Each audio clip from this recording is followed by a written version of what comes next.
Hello Forkies, the World Chess Championship match is on the way. The game 2 has started today, and Ding Liren had the white pieces against, of course, the World Chess challenger Gukesh Dommaraju from India.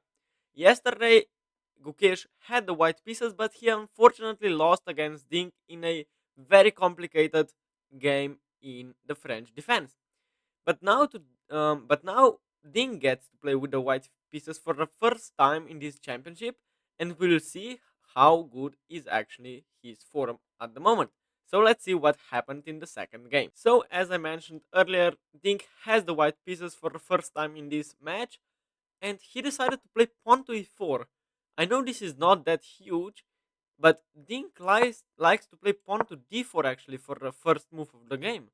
And I thought we'll get a Nimzo Indian with knight f6, c4, e6, and knight c3. And after bishop b4, this is a very complicated Nimzo Indian defense that Gukesh has probably prepared a lot in advance, of course. So did Ding. And I still think we'll have, and the players will face this Nimzo Indian defense at some point during this championship. But for now, Ding has settled to play pawn to e4. Of course, nothing wrong with opening the game with the king's pawn, but it's slightly unusual for the current world chess champion.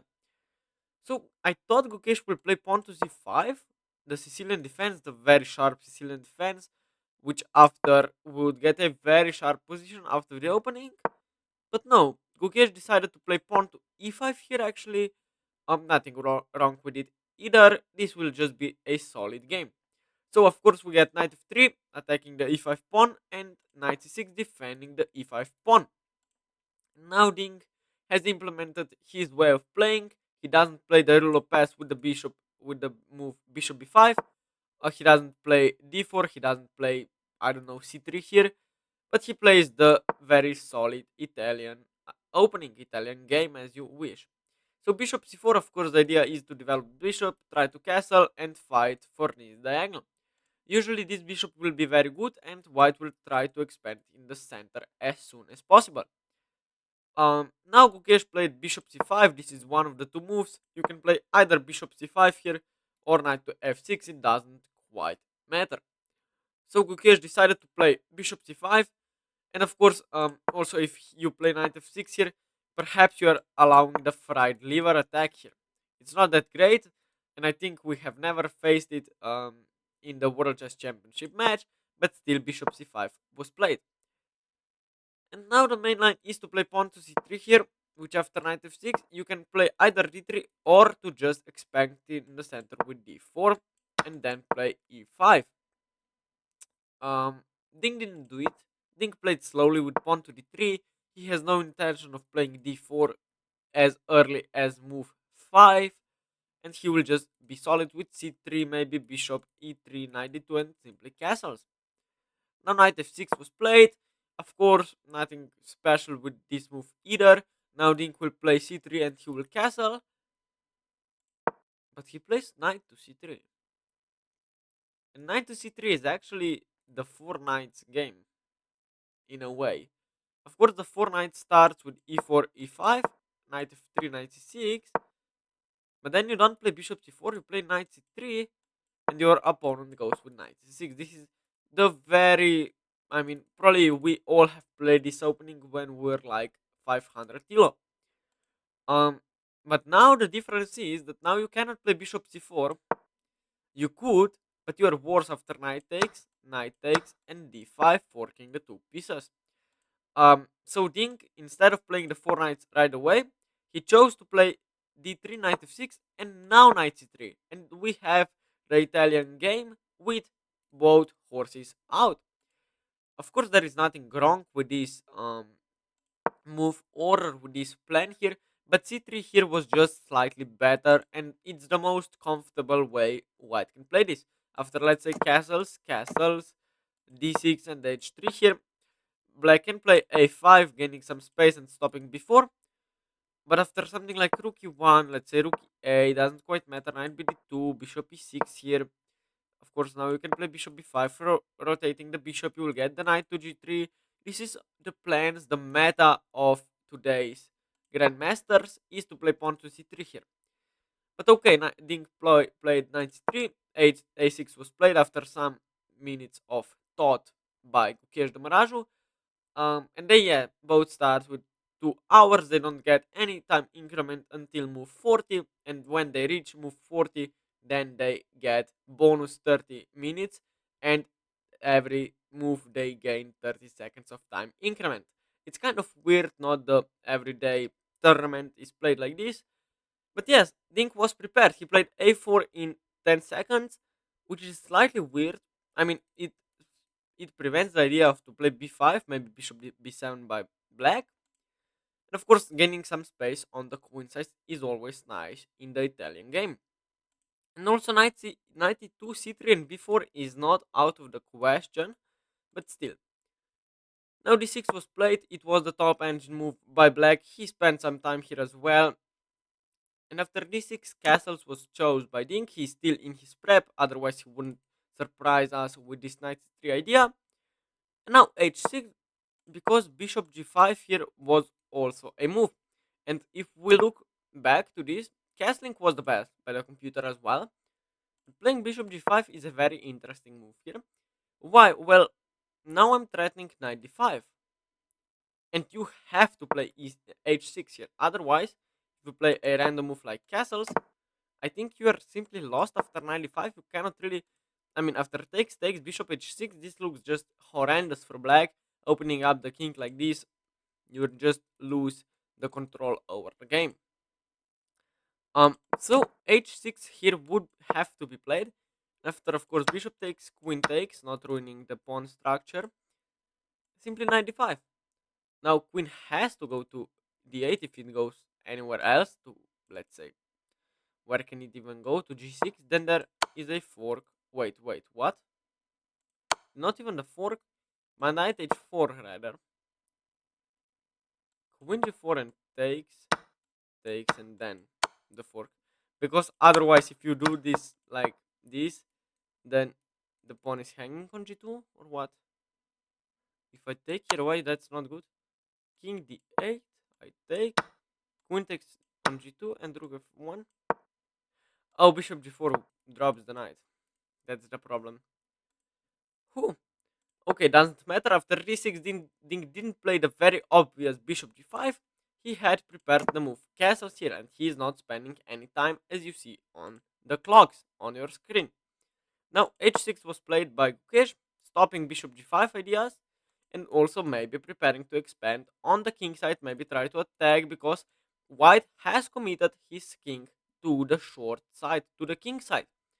And now black could try to expand some pawns on the king side, try to attack white's king, and h6 is a super good move.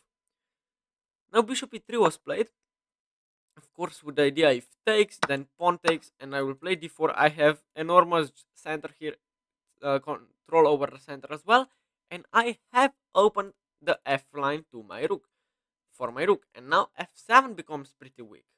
Maybe with queen infiltrating to h4, pressuring the knight, pressuring knight g5 would be an idea there.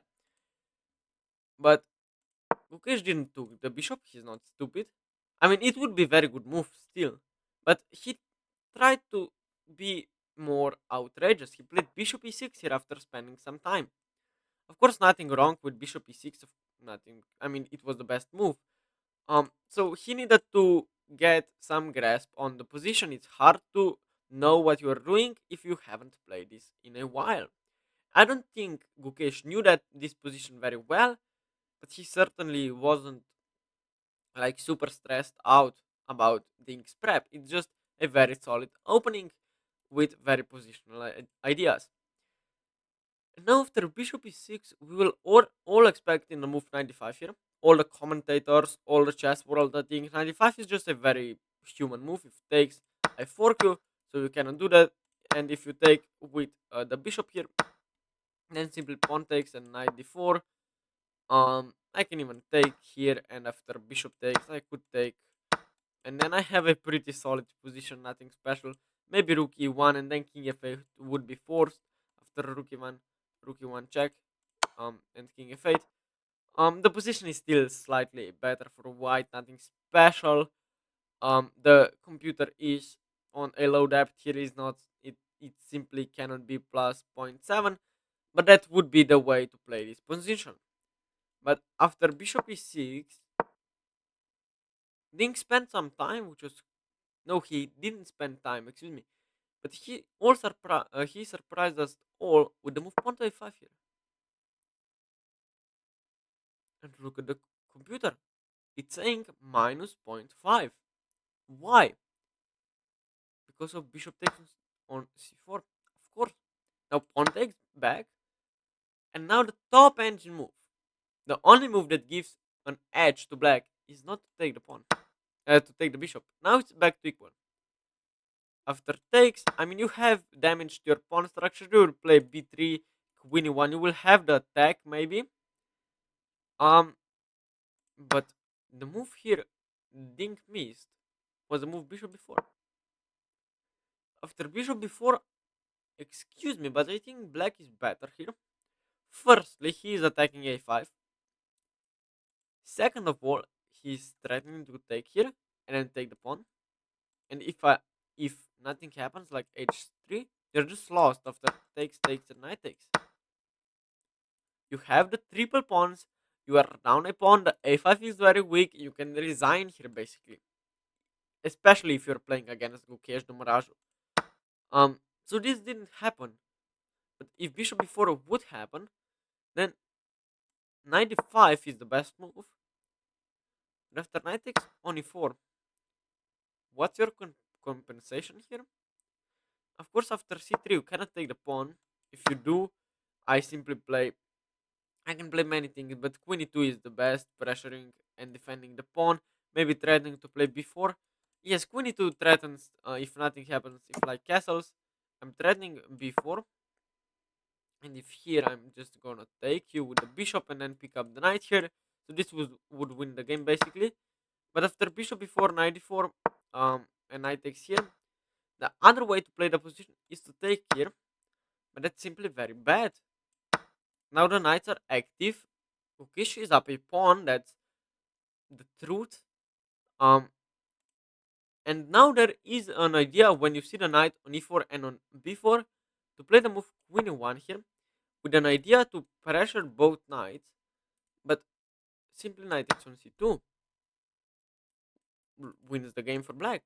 So I don't know about you guys, but I think that Ding missed or just didn't know what to do after bishop before, because going into a line which is better for black for the first white game that you have in the World Chess Championship, it's just an explicable mistake, I think.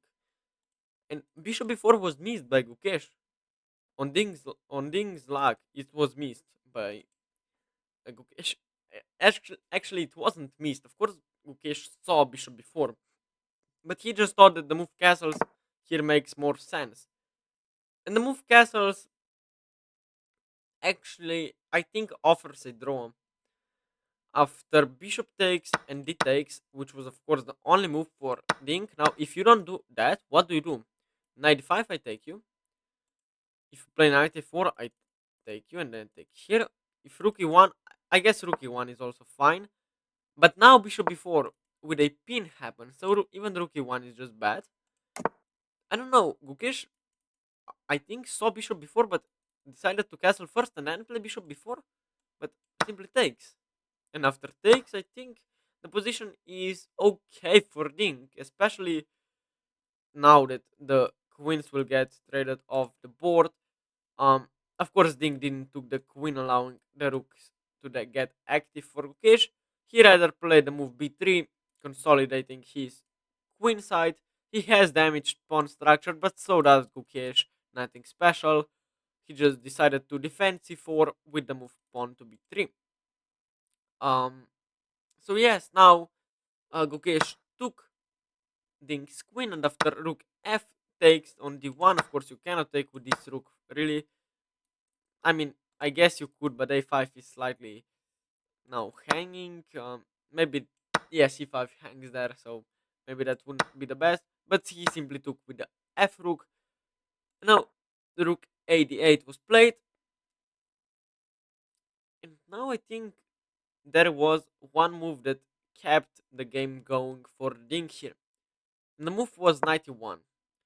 Anything else than playing 91, I think, here is just a draw automatically. I think 91 has the idea to, I don't know, rookie 8 to play 93 here, pressure the pawns, play f3, bring the king closer, um, bring up the pressure on the d file, and be slightly better throughout the queenless middle game, or let's say an early end game.